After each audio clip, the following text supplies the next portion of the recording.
بسم اللہ الرحمن الرحیم۔ السلام علیکم ناظرین، آج ہم بات کرنے والے ہیں قبر کی پہلی رات میں کیا ہوتا ہے۔ آئیے اس کے بارے میں پڑھتے ہیں کہ رسول اللہ صلی اللہ تعالیٰ علیہ وسلم کا کیا ارشاد ہے۔ ایک روایت ہے جس کا خلاصہ یہ ہے کہ رسول اللہ صلی اللہ تعالیٰ علیہ وسلم نے فرمایا کہ بے شک جب تک بندہ مومن دنیا سے انتقال اور آخرت کا سفر کرنے کو ہوتا ہے تو اس کے پاس فرشتے نزول فرماتے ہیں جن کے چہرے حسین و جمیل اور سورج کی طرح چمکتے ہوئے ہوتے ہیں۔ ان کے پاس جنتی کفن اور جنت کی خوشبو ہوتی ہے۔ یہ فرشتے اس قدر ہوتے ہیں کہ جہاں تک اس کی نظر پہنچے فرشتے بیٹھے ہوئے نظر آتے ہیں اور اسے گھیرے رہتے ہیں، اور حضرت ملک الموت تشریف لاتے ہیں اور اس کے پاس جا کر بیٹھ جاتے ہیں اور فرماتے ہیں کہ پاکیزہ روح اللہ کی مغفرت اور خوش دودی کے طرف نکل کر چل، پھر اس کی روح اس طرح سہولت اور آسانی سے نکل آتی ہے جیسے مشکیزے میں سے پانی کا قطرہ بہتا ہوا باہر آ جاتا ہے۔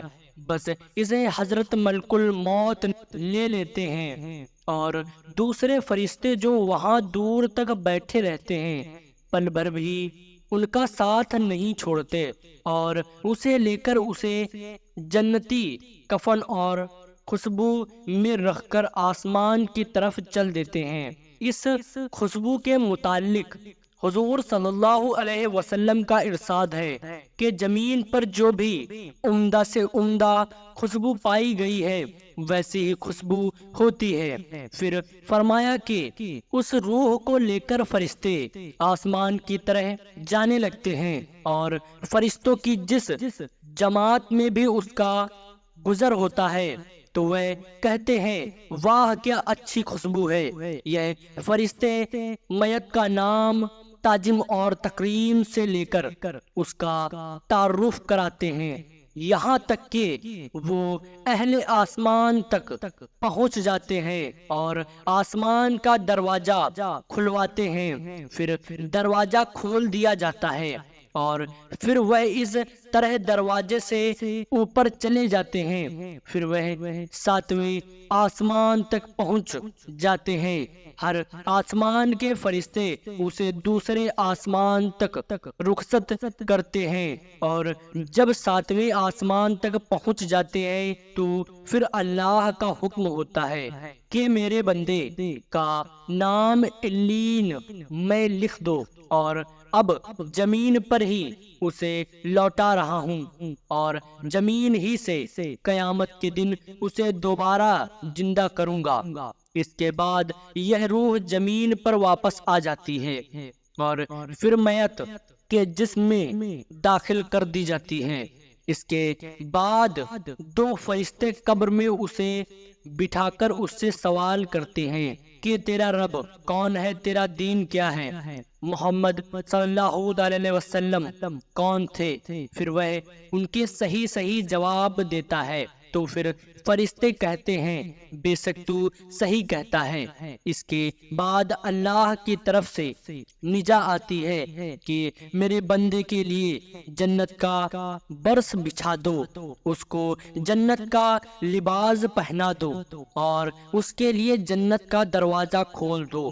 جنت کا دروازہ کھلتے ہی روح پرور ہوا اور خوشبو آنے لگتی ہے اور قبر کو بہت کشادہ کر دیا جاتا ہے، اور اس کے بعد میت کے نیک اعمال حسین اور خوبصورت لوگوں کی شکل میں آتے ہیں اور میت کو رفاقت کا وعدہ کرتے ہیں اور خوشی کی بشارت دیتے ہیں۔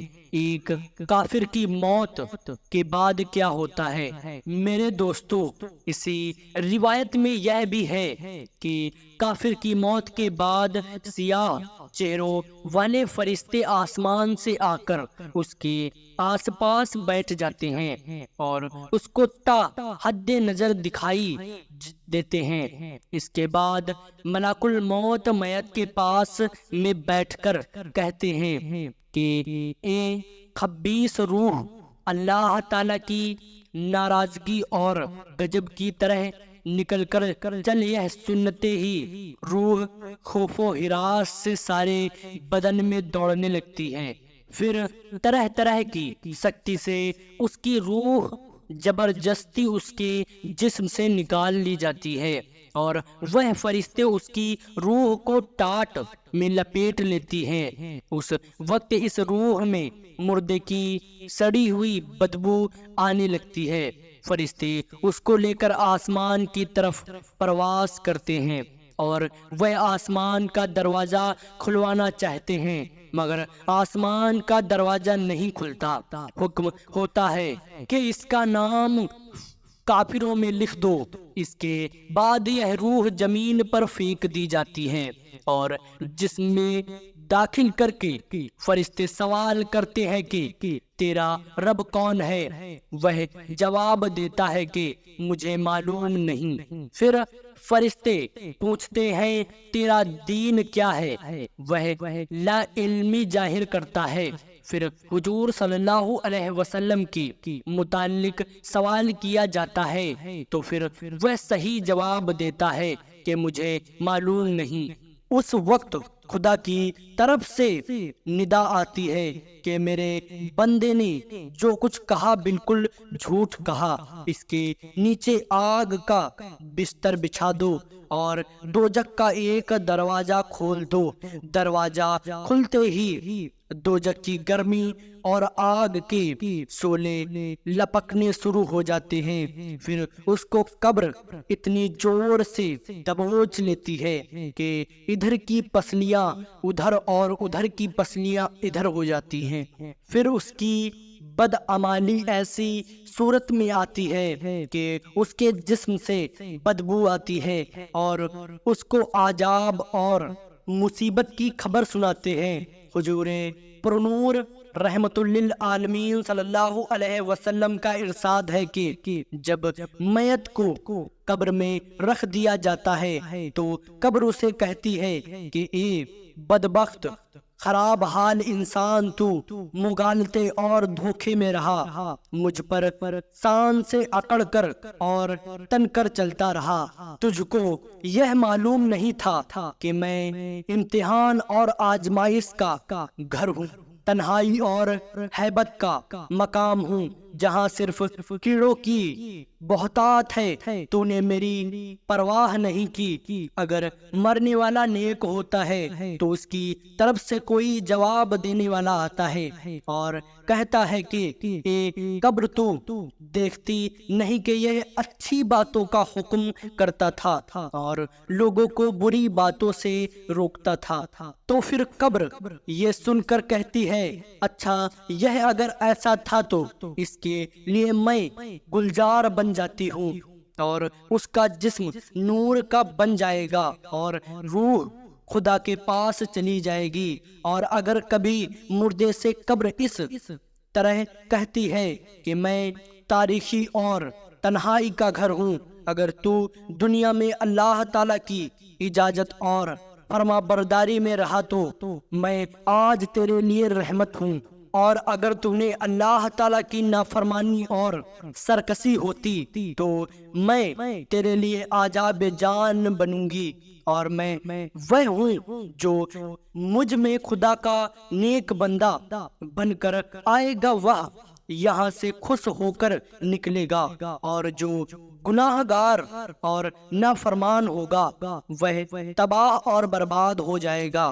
اور بعض دفعہ قبر کہتی ہے کہ اے کھانا خراب، کیا تجھے کسی نے مجھ سے ڈرایا نہیں تھا اور تجھے یہ خوف دلایا نہیں تھا کہ میں تنگ اور تاریخ اور بدبودار خوفناک کیڑوں کا مرکز ہوں، اور تو نے دنیا میں رہ کر میرے لیے کیا سامان مہیا کرایا ہے۔ اور جب کوئی شخص قبر میں دفن کیا جاتا ہے اور اس پر عذاب اور تکلیف کا نزول ہوتا ہے تو اس کے آس پاس کے مردے جو مدفون ہوتے ہیں وہ اسے کہتے ہیں کہ اے شیخ، تو کس قدر غافل رہا کہ ہمارے بعد بھی تجھے دنیا میں رہنے کا موقع ملا، اور تو ہم سے بعد میں آیا ہے، پھر بھی تو نے اپنے سے پہلے آنے والوں سے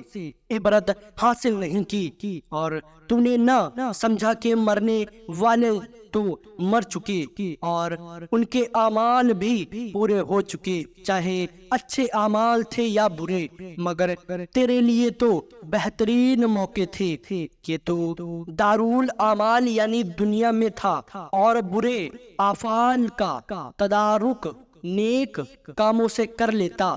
تجھے تو کافی مہلت ملی ہوئی تھی، تو ان لوگوں پر غور کرتا جو کہ تجھ سے پہلے لوگوں کے کندھوں پر چل کر مٹی میں ملا دیے گئے۔ تجھے کس نے دھوکہ دیا اور تو کس مغالطے اور فریب میں پڑا رہا؟ حدیث شریف میں لکھا ہے کہ حضور صلی اللہ تعالی علیہ وسلم نے ارشاد فرمایا کہ قبر جہنم کی خندقوں میں سے ہے، ایک خندق ہے یا جنت کے باغوں میں سے ایک باغ ہے، اور جب کوئی شخص مر جاتا ہے تو اس کو اس کا ٹھکانہ صبح اور شام دکھایا جاتا ہے، جنتی کو جنت دکھائی جاتی ہے اور جہنمی کو جہنم دکھائی جاتی ہے۔ دوستو، رسول اللہ صلی اللہ علیہ وسلم نے حضرت عمر رضی اللہ تعالی عنہ سے پوچھا کہ اے عمر، تم اپنے کو مرنے پر کیسا دیکھتے ہو کہ لوگ تمہارے لیے 4 گج لمبی اور 1.25 گج چوڑی قبر کھودیں، پھر تمہیں غسل دے کر کفن پہنائیں اور پھر تمہیں لے جا کر قبر میں رکھ کر چلے آئیں؟ منکر نکیر بجلی کی طرح آنکھیں چمکاتے، بادل کی طرح گرجتے بال زمین پر لٹکاتے اور اپنے لمبے لمبے دانتوں سے قبر کی مٹی ہٹاتے ہوئے آئے اور وہ آ کر تمہیں جھنجھوڑے تو حضرت عمر نے عرض کیا کہ یا رسول اللہ صلی اللہ علیہ وسلم، کیا اس وقت میری عقل میرے ساتھ ہوگی؟ تو آپ نے فرمایا ہاں، عقل تمہارے ساتھ ہی ہوگی۔ تو حضرت عمر نے یہ عرض کیا کہ تو پھر مجھے کوئی خوف نہیں، میں جواب دے دوں گا۔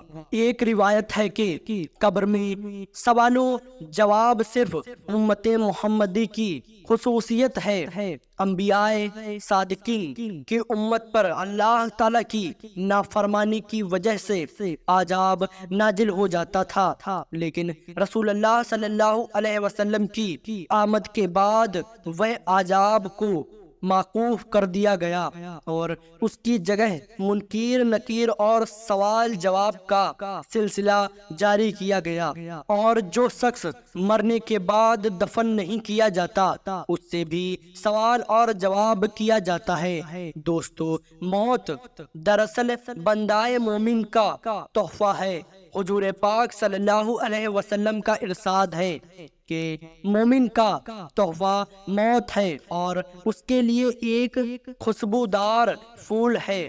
سلیمان بن عبداللہ مالک نے ابو اعظم رحمۃ اللہ علیہ سے پوچھا کہ یہ بتائیے کہ ہم موت سے کیوں گھبراتے ہیں؟ انہوں نے فرمایا، اس لیے گھبراتے ہیں کہ تم نے آخرت کو برباد کر دیا اور دنیا کو آباد کیا، لہذا آبادی سے ویرانے میں جانا پسند نہیں کرتے۔ سلیمان نے کہا، آپ صحیح فرماتے ہیں۔ جس شخص کو قبر کی زندگی پر یقین ہو اور اپنے نیک اعمال کے بدلے وہاں اچھے حال میں رہنے کی امید ہو اور یہ فرماتا ہو کہ کہ اس عالم سے دوست احباب کو چھوڑ کر چلا جاؤں گا تو برزخ میں رشتہ دار اور جان پہچان والے مل جائیں گے، تو پھر موت سے کیوں گھبرائیں اور اس زندگی کو برزخ کی زندگی پر کیوں ترجیح دیں۔ حدیث میں ہے کہ دو چیزوں کو انسان مکروہ جانتا ہے، ایک تو موت ہے، حالانکہ موت اس کے واسطے فتنے سے بہتر ہے، دوسری مفلسی ہے کیونکہ مفلسی حساب دینے کے لیے آسان ہے۔ علماؤں نے فرمایا ہے کہ جو شخص موت کو یاد کرے گا اس کو اللہ تعالیٰ 3 کرامت دے گا، پہلی جلد توبہ، دوسری دل کی کنایت اور تیسری عبادت میں دل جمائی اور اطمینان۔ اور کیوں موت کو بھول جائے گا، اس پر 3 بلائیں نازل ہوں گی، پہلی توبہ کی اس کو توفیق نہیں ہوگی، دوسری تھوڑی چیز اس کو قناعت نہ کرے گی، اور تیسری عبادت میں سستی کرے گا۔ کسی شخص نے حضور صلی اللہ علیہ وسلم سے سوال کیا کہ کون مومن سب سے زیادہ عقل مند ہے، تو آپ نے فرمایا کہ جو موت کو سب سے زیادہ یاد کرے اور نیک اعمال سے موت کے بعد کا سامان درست کرے۔ حضرت علی رضی اللہ تعالی عنہ نے فرمایا کہ سب لوگ سو رہے ہیں، جب مریں گے تب آنکھ کھلے گی۔ اے مسلمانوں، موت اور عالم برزخ کی حقیقت تم پر واجب ہے، چونکہ تم خود سوچو کہ جو زندگی تم نے گزار لی ہے اس میں آخرت کے لیے کیا کیا سامان مہیا کر رکھا ہے۔ تم نے دنیا کو آباد کیا اور آخرت کو برباد کیا۔ یہاں کسی کے بارے میں یہ پتہ کرنا ممکن نہیں ہے کہ وہ گناہگار ہے یا نیک ہو سکتا ہے۔ ہماری نظر میں صرف اس کی اچھائیاں اور برائیاں ہوں، لیکن نیکیاں بھی موجود ہوں جو اس کی برائیوں کو دھونے والی ہوں، اور وہ ہماری نظر سے پوشیدہ ہو۔ اس لیے ہر شخص کو اپنی غرور، گناہوں اور خطاؤں پر نظر رکھنی چاہیے، اپنی اصلاح کی فکر اور کوشش کرنی چاہیے۔ اس لیے تم ایک دوسرے کی برائی کرنے سے پرہیز کیا کرو، اپنی زندگی کو سنوارنے کی جد و جہد کیا کرو تاکہ آخرت کے لیے بہترین سامان جمع کر سکو اور تم اللہ تعالیٰ کی خوشنودگی حاصل کر سکو۔ شراب پینا، زنا خوری، چوری، جوا، جھوٹ، غیبت، چغل خوری، عیب، ظلم، ماں باپ کی نافرمانی اور اس قسم کی بہت سے گناہوں کے بارے میں تم پڑھ چکے کہ ہمیں کس قدر کے سخت عذاب ہمیں اسی گناہ کے بدلے ملتا ہے۔ اللہ پاک سے دعا کریں کہ اللہ پاک ہمیں اور آپ کو گناہوں سے بچائے تاکہ ایسی ہی ویڈیو آپ کو دوبارہ ملتی رہے۔